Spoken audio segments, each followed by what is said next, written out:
Hello बच्चों, कैसे हैं आप सब। देखिए बच्चों, आज हम बात करेंगे पीरियोडिक टेबल में लेक्चर नंबर 2, जिसमें हम बात करेंगे बच्चों आज बैलेंसिंग क्या हुआ करती है, बैलेंसिंग क्या होती है, बैलेंसिंग एंड बैलेंस इलेक्ट्रॉन क्या होते हैं, जरा ध्यान दीजिएगा। बैलेंस इलेक्ट्रॉन याद रखिए। अगर आप इससे पहली वाली वीडियो को नहीं पढ़े हैं तो पहले जाके केमिस्ट्री ऑन योर फिंगर्स पे आप इसकी पहली वीडियो को पढ़ लीजिए। बच्चों देखिएगा, यहाँ पे दो चीज होता है, एक है बैलेंसिंग, दूसरा होता है बैलेंस इलेक्ट्रॉन। बच्चों के बीच में बहुत ज्यादा कंफ्यूजन होता है कि बैलेंस इलेक्ट्रॉन और बैलेंसिंग क्या होता है। बच्चों जरा ध्यान दो, बैलेंसिंग का मतलब है combining capacity of atom two molecule. आखिर वह कितने एटम और मॉलिक्यूल से जुड़ सकता है उसे हम बैलेंसी बोलते हैं।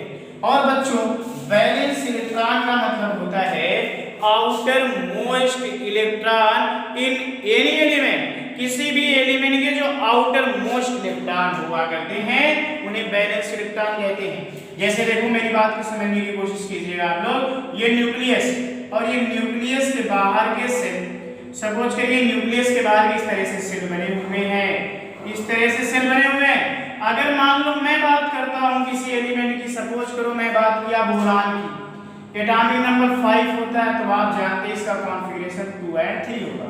यानी कि पहले वाले में 2 इलेक्ट्रॉन भरा जाएगा, इसमें 1 2 3, ये वाला जो सेल होगा हम इसी सेल को बोलेंगे बैलेंस सेल। जरा ध्यान दीजिएगा। और इसमें जो इलेक्ट्रॉन पाए जाएंगे, इलेक्ट्रॉन जो हैं, इन इलेक्ट्रॉन को हम लोग बोला करेंगे बैलेंस इलेक्ट्रॉन। बातों को मेरे समझने की कोशिश करिएगा। बैलेंस इलेक्ट्रॉन होगा 3। किसी भी एलिमेंट में आउटर मोस्ट सेल जो होता है उसे हम बैलेंस सेल बोला करते हैं, और उसमें जो इलेक्ट्रॉन होते हैं उन्हें हम बैलेंस इलेक्ट्रॉन बोलते हैं। बच्चों देखिएगा, जरा ध्यान दीजिए। जैसे हमारे पास कोई एलिमेंट हम बात करते हैं है कार्बन, एटॉमिक नंबर 6, आप कॉन्फ़िगरेशन करेंगे 2 और 4। ये 4 जो होगा ये बेटा आपका बैलेंस इलेक्ट्रॉन कहलाता है। जरा ध्यान दीजिएगा। अगर मेरे पास कहीं को नाइट्रोजन लिखा होता, आप कहते 2 और 7 होता है, तो आपके पास देखिए 7 नाइट्रोजन का एटॉमिक नंबर है, तो आप क्या करेंगे यहाँ पे 2 और 6, सॉरी 2 और आपके पास 5, सॉरी, तो ये आपके पास 5 जो हो जाएगा, ये बैलेंस इलेक्ट्रॉन हुआ करता है। कोई कहता है ऑक्सीजन, एक एटॉमिक नंबर होता है, आप लिखेंगे 2 और 6, ये 6 बैलेंस इलेक्ट्रॉन कहलाया करता है। कोई कहते हैं सोडियम, एटॉमिक नंबर 11 हुआ करता है, तो आप कहेंगे sir 2 8 1 is the balance electron. किसी भी एलिमेंट के आउटर मोस्ट इलेक्ट्रॉन को अपन लोग बैलेंस इलेक्ट्रॉन बोलते हैं। तो बच्चों आइए जरा हम बात करते हैं इससे आगे बैलेंस इलेक्ट्रॉन ये हमारे पास हो गए। अब देखिएगा, जरा ध्यान दीजिएगा, ये बैलेंस इलेक्ट्रॉन के बाद आती है बात बैलेंसिंग। बैलेंसिंग का मतलब क्या होता है बच्चों? Combining capacity of atom two molecule. Atom कितने लोग से कंबाइन कर सकता है, इसी को हम लोग क्या बोला करते हैं, बैलेंस। जैसे देखो, अगर हम बात करते हैं कार्बन की, कार्बन की बैलेंसिंग होती है 4। ये 4 लोगों के साथ जुड़ सकता है, इसे हम कार्बन की बैलेंसिंग बोलते हैं। अगर नाइट्रोजन की बात करी जाए तो बच्चों ये 3 लोग से जुड़ सकता है, और नाइट्रोजन की बैलेंसिंग 3 होती है। तो आइए देखते हैं आखिरकार कैसे निकालेंगे हम बैलेंसिंग को, इसके बारे में हम बात करते हैं। तो बच्चों जरा ध्यान दीजिएगा, आप लोग बैलेंसिंग एंड बैलेंस करता है। सबसे पहले हम बात करेंगे बच्चों यहाँ balancing with respect to, balancing with respect to hydrogen. बच्चों ध्यान दीजिएगा, हाइड्रोजन के रिस्पेक्ट में हम बात करने जा रहे हैं। तो सबसे पहले आप क्या लिखोगे, आप बैलेंस इलेक्ट्रॉन। मानिए मेरे पास कोई एलिमेंट है, सपोज करिए मेरे पास ये एलिमेंट है सेकेंड पीरियड के। देखिए मैं लास्ट वाले को नहीं ले रहा हूं क्योंकि उसकी बैलेंसी ऑलरेडी आपके पास क्या हो, अपडेट पूरे हो जा रहे हैं, इसलिए मैं लास्ट को नोबल गैस नहीं। बच्चों देखो, सबसे पहले इसके बैलेंस इलेक्ट्रॉन को निकालो। इसका एटॉमिक नंबर कितना होता है 3, इसका 4 5, ये 6 7 8 9। तो बच्चों पहले इसके बैलेंस इलेक्ट्रॉन को निकालते हैं। इसके बैलेंस इलेक्ट्रॉन कितने होंगे लिखिए ना, तो आप क्या करोगे 2 और 1 इज द बैलेंस इलेक्ट्रॉन। यहां बात करें बेटा आपके पास 2, यहां 3 4 5 6 7 आपके पास बैलेंस इलेक्ट्रॉन निकल जाएंगे। अब देखो बच्चों यहाँ लिखोगे बैलेंसी। अब बात करते हैं valency with respect to hydrogen. Hydrogen के रिस्पेक्ट में बात करते हैं, जरा ध्यान दीजिए बच्चों। आपको यहाँ दिमाग में ये रखना है, जब valency with respect to hydrogen बात करी जाएगी तो 4 बैलेंस इलेक्ट्रॉन तक जितने बैलेंस इलेक्ट्रॉन होंगे वही बैलेंसी होगी। लेकिन जब आप 4 से ऊपर जाओगे, 4 से ऊपर जाओगे, तब आपको करना होगा 8 माइनस बैलेंस इलेक्ट्रॉन। फिर से मैं अपनी बात को रिपीट कर देता हूं, अगर आप क्या करते हैं valency with respect to hydrogen निकालना चाहते हैं तो नंबर ऑफ बैलेंस इलेक्ट्रॉन 4 तक जितने बैलेंस इलेक्ट्रॉन होंगे वही बैलेंसी होगी। लेकिन जब आप 4 से ऊपर जाएंगे तब आपको 8 माइनस बैलेंस इलेक्ट्रॉन, जैसे इसका निकालना है तो 8 माइनस 5, इसका निकालना है 8 माइनस 6। तो देखो इसका क्या होगा बैलेंस, बैलेंसी क्या होगी हाइड्रोजन में 1, इसकी 2 होगी, यहाँ 3 होगी, यहाँ 4, 4 तक जितने बैलेंस इलेक्ट्रॉन है वही बैलेंसी होगी। जब यहाँ बात करोगे 8 minus 5 equal to 3, 8 minus 6 equal to 2, यहाँ हो जाएगा 1। अब देखो बच्चों, अब यहाँ बनेगा formula of hydride. Formula of hydride बच्चों ध्यान दो, फार्मूला जब हाइड्रोजन के साथ जुड़ेगा तो फार्मूला ऑफ हाइड्राइड बनेगा, ऑक्सीजन के साथ जुड़ेगा फार्मूला ऑफ ऑक्साइड बनेगा। तो बच्चों देखो यहाँ आपके पास, यहाँ से उठाते हैं लोग, फार्मूला ऑफ हाइड्राइड क्या बनेगा लिथियम का, यानी कि हाइड्रोजन के साथ देखना है।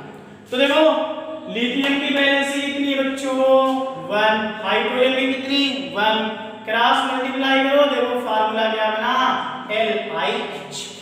ये फार्मूला बन जाए बच्चों, बहुत इजी है LiH। चलो यहाँ करते हैं Be, ये मेरे पास H की आप जानते हो 1, Be की बैलेंसी मिली 2, क्रॉस मल्टीप्लाई करो बच्चों, क्या बना BeH2। तो अब यहाँ लिख देंगे हमारा फार्मूला यहाँ बन गया BeH2। चलो आगे देख लेते हैं भाई, हमारे पास बोरान की बात करते हैं। बोरान फार्मूला ऑफ हाइड्राइड, इसका हाइड्रोजन का तो 1 बैलेंसी होगी, इसकी 3 मिल गई हमको, क्रॉस मल्टीप्लाई हुआ, ये फार्मूला बना BH3। इस तरह आप क्या याद लिखोगे BH3। इस तरह आप बच्चों चलो आगे भी देख लेते हैं, सारे का बना लेते हैं बच्चों। अब देखो जरा ध्यान दीजिएगा, अगर हमें बनाना होता कार्बन का बनाना होता तो बच्चों देखो कार्बन हाइड्रोजन, हाइड्रोजन का 1, कार्बन का यहाँ था 4, क्या बना CH4। इसका फार्मूला बन जाएगा CH4 मेथेन, जिसे आप बोलते हो ना। नाइट्रोजन की बात करो बच्चों, नाइट्रोजन में फिर से देखो यहाँ से 1, यहाँ से ना इसका मिला नाइट्रोजन का 3 बैलेंसी, क्रॉस मल्टीप्लाई किया हमने, बन गया बच्चों NH3। अच्छा बताओ आगे की ओर हमारे पास क्या है, और भी देख लेते हैं, इन दोनों का भी कर लेते हैं। अब देखो हमारे पास क्या है ऑक्सीजन, हमारे पास क्या है ऑक्सीजन, यहाँ ऑक्सीजन का आपके पास 2, इसका 1, क्या बन गया भाई H2O। अब आप सोच रहे होंगे सर आपने पहले क्या किया था, हाइड्रोजन को हमेशा राइट रखा था, अब लेफ्ट क्यों रखा है। तो देखिएगा जो मोस्ट इलेक्ट्रोनेगेटिव एलिमेंट होता है उसको हमेशा राइट साइड रखा जाएगा। तो यहाँ पे इससे ज्यादा इलेक्ट्रोनेगेटिव जो है ऑक्सीजन है, इसीलिए ऑक्सीजन को इस साइड रखा जाएगा। अब क्लोरीन भी हाइड्रोजन से ज्यादा इलेक्ट्रोनेगेटिविटी है, तो आप यहाँ फ्लोरीन को रखोगे, यहाँ H और यहाँ F, 1 1 HF, फार्मूला बन गया बच्चों HF। ये मेरा हो गया था H2O, ये HF। इस तरह आप फार्मूला ऑफ हाइड्राइड निकाल सकते हो। अब बच्चों आओ बात करते हैं valency with respect to oxygen. Valency with respect to oxygen, oxygen की रिस्पेक्ट में अगर हम बात करें क्या होने वाला है बच्चों, जरा ध्यान दीजिएगा। Valency with respect to oxygen, अगर हम ऑक्सीजन के रिस्पेक्ट में बात करें बच्चों तो याद रख लीजिएगा यहाँ कुछ माइनस वाइनस नहीं करना है, जितने बैलेंस इलेक्ट्रॉन होंगे वही बैलेंसी होगी, माइनस नहीं करना है आपको। आप दिमाग में रख लीजिए, यहाँ पे जब valency with respect to hydrogen बात करी जाएगी तब आप हाइड्रोजन बात करी जाए या हाइड्रोजन बात करी जाए, जो हाइड्रोजन में क्लोरीन ब्रोमीन आयोडीन आते हैं, तब आप क्या करोगे, 4 तक जितने बैलेंस इलेक्ट्रॉन रहेंगे वही बैलेंस ही रहेंगे। 4 के बाद 8 माइनस बैलेंस इलेक्ट्रॉन करोगे। लेकिन विद रिस्पेक्ट टू ऑक्सीजन में माइनस करने की जरूरत नहीं है, जितने बैलेंस इलेक्ट्रॉन वही बैलेंस है। जैसे देखो कहीं मेरे पास लिखा सोडियम या magnesium, aluminium, silicon, phosphorus, sulphur, chlorine. ठीक है बच्चों, अब देखो इसके अगर विटामिन नंबर की बात करें 11 होता है, 12, 13, 14, 15, 16 एंड 17। अगर बच्चों हम इनके बैलेंस इलेक्ट्रॉन की बात करें तो इसमें कितना होगा, देखो मैं यहाँ निकाल देता हूँ, सोडियम है ना, तो आपके पास 11, 2, 8, 1 आ रही बात समझ में, यहाँ 1 होगा। इसी तरह मैग्नीशियम की बात करो तो 12, 2, 8 एंड 2, तो यहाँ हो जाएगा 2। इसी तरह 3, 4, 5, 6, 7। तो बच्चों जरा ध्यान दीजिएगा, अब आप क्या करने वाले हो, यहाँ बैलेंसी जब आप निकालोगे, valency with respect to oxygen बात करने जा रहे हो। अब जितने बैलेंस इलेक्ट्रॉन होंगे वही बैलेंसी होगी, जितने बैलेंस इलेक्ट्रॉन होंगे वही बैलेंसी हो जाएगी। इसकी 1, इसकी 2, इसकी 3, 4, 5, 6, 7। अब बच्चों इसका क्या लिखोगे, फार्मूला ऑफ ऑक्साइड। जरा ध्यान दो, फार्मूला ऑफ ऑक्साइड इसका आप लिखोगे। अब सुनो, फार्मूला ऑफ ऑक्साइड मान लो सोडियम का लिखना चाहते हो, सोडियम ऑक्सीजन, अभी आपने ऑक्सीजन की बैलेंस ही पाया था 2, इसकी मिनी 1, क्रॉस मल्टीप्लाई किया दोबारा को आपको आंसर मिल जाएगा Na2O। हाँ और क्या, इस तरह आप क्या कर सकते हो, आसानी से कर सकते हो। अरे डरने की जरूरत नहीं भाई, आप ध्यान दीजिए, पूरी आपकी केमिस्ट्री आपकी मुट्ठियों में होगी। जरा ध्यान दीजिए, Mg है, अगर आप बात करते हो Mg या ऑक्सीजन, ऑक्सीजन का 2, Mg का 2, आपने क्रॉस मल्टीप्लाई किया, 2 को कॉमन ले लीजिए या 2 से 2 कैंसिल, आपके पास फार्मूला हो जाएगा MgO। तो बच्चों आप क्या कर सकते हो, यहाँ से इसके फार्मूले को भी निकाल सकते हो। आइए आगे की ओर देख लेते हैं, कहीं तो एल्यूमिनियम होता या आगे की अगर हम बात करते बच्चों, अगर हम एल्यूमिनियम का निकाल रहे होते तो मेरे पास क्या होता, ऑक्सीजन, ऑक्सीजन में यहाँ 2, एल्यूमिनियम का 3, फार्मूला बनेगा AS2O3। बात समझने की मेरी कोशिश करिएगा आप लोग। कई बात करी जाती है SI, यहाँ आपके पास ऑक्सीजन का 2, यहाँ 4, तो आप क्या करेंगे, बनेगा Si2O4, आप 2 को कॉमन ले लीजिए SiO2, तो ये आपके पास फार्मूला बना SiO2, 2 को आपने कॉमन लिया है, ध्यान दीजिए। अब देखो बच्चों आगे की ओर देखो जल्दी से, बहुत इजी है। SiO2 फास्फोरस की निकाली गई, फास्फोरस ऑक्सीजन यहाँ आएगा 2, फास्फोरस का 5, क्या बना फार्मूला P2O5, P2O5। बच्चों सल्फर है, यस, यहाँ 2, यहाँ आपके पास क्या होगा भाई, देखिएगा कितना है 6, करा आपने क्रॉस मल्टीप्लाई बना गया H2O6, 2 को कॉमन ले लिया SO3, तो आपके पास यहाँ बन जाएगा बच्चों SO3 बन जाएगा, SO3। बताओ अब इसका नहीं निकाल सकते, क्लोरीन का क्या, क्लोरीन का अगर आप निकालोगे तो क्लोरीन O, यहाँ आपके पास 2, यहाँ आपके पास 7, Cl2O7, Cl2O7। इस तरह आप बैलेंसी को सॉल्व कर सकते हो बच्चों, जरा ध्यान दो, बहुत इजी होता है, बहुत इजी होता है, जरा ध्यान दीजिएगा आप लोग बच्चों। अब बच्चे देखो, बच्चों देखिएगा, अब आपके पास एक आता है diamagnetic and paramagnetic, diamagnetic and, देखिए बच्चों बात करेंगे डायामैग्नेटिक और पैरामैग्नेटिक। डायामैग्नेटिक क्या होता है और कैसे डिफाइन करेंगे, तो बच्चों जरा ध्यान दो, अगर सारे के सारे इलेक्ट्रॉन पेयर्ड होंगे तो वह डायामैग्नेटिक होगा, अगर उसमें एक भी अनपेयर्ड इलेक्ट्रॉन हुआ तो वह पैरामैग्नेटिक होगा। ध्यान दीजिएगा, जैसे आपके पास या दूसरा पॉइंट और देखिएगा, अगर एलिमेंट के केस में पहला देखिए मैंने क्या कहा है, इफ